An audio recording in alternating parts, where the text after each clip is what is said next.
मथुरा जी कुछ महिलाऊं थी आहिनि सम्मानित ऐं हुननि खे पुरस्कार बि ॾिनो वियो आहे।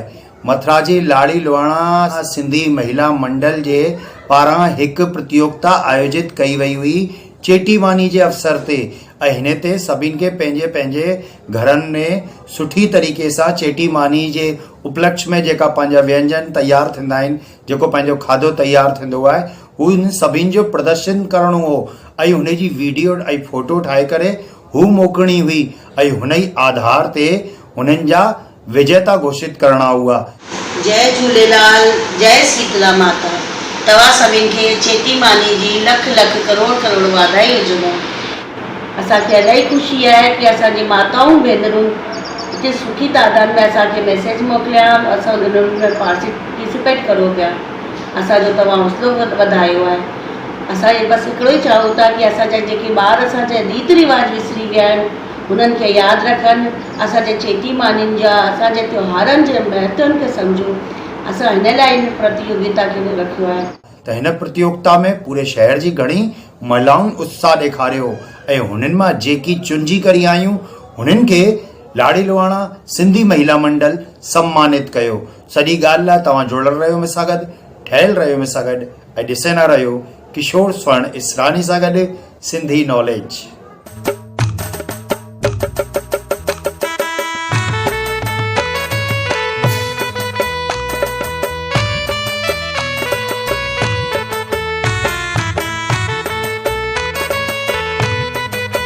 थत प्यारी थदा भोजन दे, थत प्यारी थदा भोजन दे, थत प्यारी थदा भोजन दे, थत प्यारी थदा भोजन दे। अची वियो ॾींहुं जो अची वियो ॾींहुं चेटीअ मानीअ जो अची वियो, सजी वियो घर सिंधियुनि जो पकवाननि सां सजी वियो घर सिंधियुनि जो पकवाननि खां सजी वियो। अची वियो ॾींहुं चेटीअ मानीअ जो अची वियो। सभिनि जो ॾियारी खां पोइ नओं साल चालू थींदो आहे, पर पाण सिंधियुनि जो चेटी चंड खां नओं साल चालू थींदो आहे। तंहिं करे चेटीमानी हिन साल जो पहिरियों त्योहार आहे। जंहिं ॾींहुं पाण सभु तयार थी करे ठही संभरी सुबुह जो जमुना ते पूजा लाइ वेंदा आहियूं ऐं घर में बि सॼो ॾींहुं सोन पाए नवा वॻा पाए घुमंदा आहियूं, छो जो अॼु हूंदो आहे रंधिणे खे तालो ऐं दिलि में लाल साईंअ जो नालो। ॾिसो त अॼु असांजे सिंधी समाज वारनि चेटीमानीअ जो केॾो सुठो उहो रखियो अथनि कॉम्पिटिशन। ॾिसंदा असां छा छा ठाहियो आहे। सभिनी खां पहिरीं कोकी ऐं मखण। ॾिसो जेतिरा घर में माण्हू एतिरी शराब, कंहिंखे कुझु पसंदि, कंहिंखे कुझु पसंदि, कंहिंखे छोला, कंहिंखे दाल, त कंहिंखे भिंडियूं। चांवरनि जी कुटी बि अथव, फुल्का बि हीअं ई आहिनि, जेतिरा माण्हू तेतिरा शराब। मेथीअ जो, दाल जो, लच्छा पराठा, पूरी बि अथव, पराठो बि अथव। सेल बकर त सिंधियुनि जो शान आहे। अने खीचा पापड़ ऐं उन्हनि खां सवाइ त सिंधियुनि जी मानी अधूरी आहे। खटो बत, अरे हिन खे कीअं भुलिजी सघूं था। हिन खां सवाइ त कोई पूजन ई न थींदो। घणियूं चवंदियूं आहिनि कि असां त सुबुह जो नाश्तो ठाहींदा आहियूं, तंहिंखां पोइ कुझु बि न कंदा आहियूं, ॿारनि खे गरम रोटी ठाहे ॾींदा आहियूं।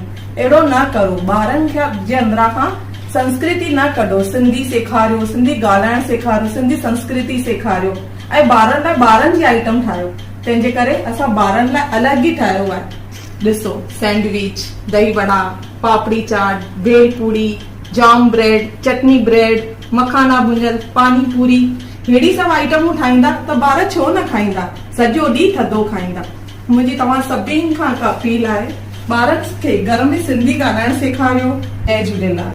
जय झूलेलाल, जय शीतला माता।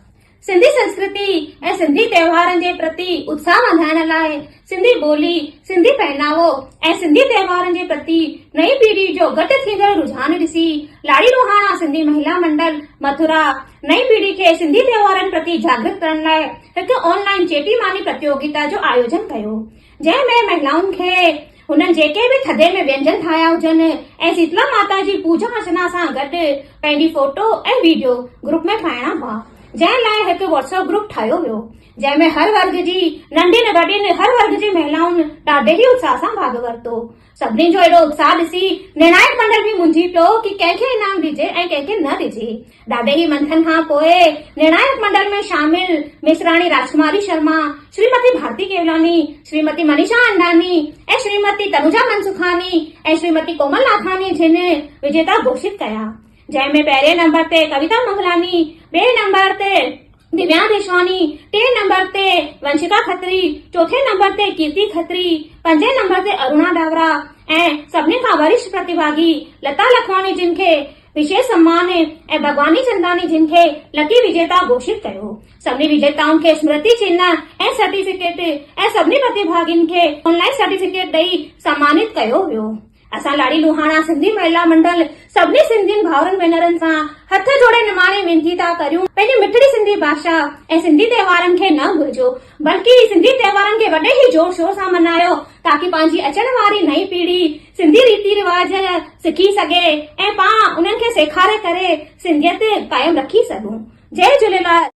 साईं मुंहिंजो तूं सहारो, सब भार तो खयो आ, साईं मुंहिंजो तूं सहारो, सब भार तो खयो आ, सब कुछ करी थो झूलण, पर नालो मुंहिंजो थियो आ, सब कुछ करी थो झूलण, पर नालो मुंहिंजो थियो आ, साईं मुंहिंजो तूं सहारो, सब भार तो खयो आ।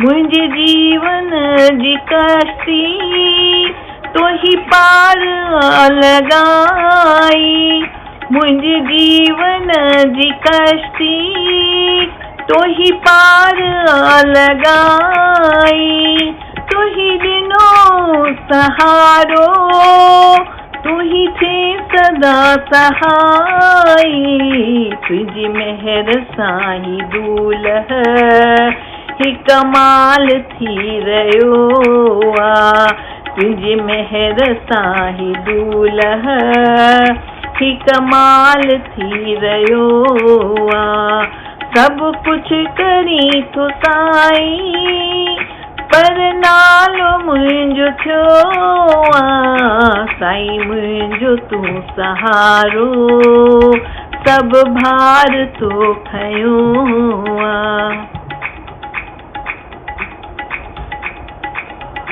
आया न कंहिं बि क़ाबिल, तुंहिंजो पार कीअं मां पाया, आया न कंहिं बि क़ाबिल, तुंहिंजो पार कीअं मां पाया, कीअं तोखे पूजया मां, कीअं भजन तुंहिंजा ॻाया, तूं त आहीं दया जो सागर, तू ही मददगार आ, तू त आहीं दया जो सागर, तू ही मददगार आ, साईं मुंहिंजो तूं सहारो, सब भार तो खयो आ, सब कुछ करी थो झूलण, पर नालो मुंहिंजो थियो आ, सब कुछ करी थो झूलण, पर नालो मुंहिंजो थियो आ, साईं मुंहिंजो तूं सहारो, सब भार तो खयो आ।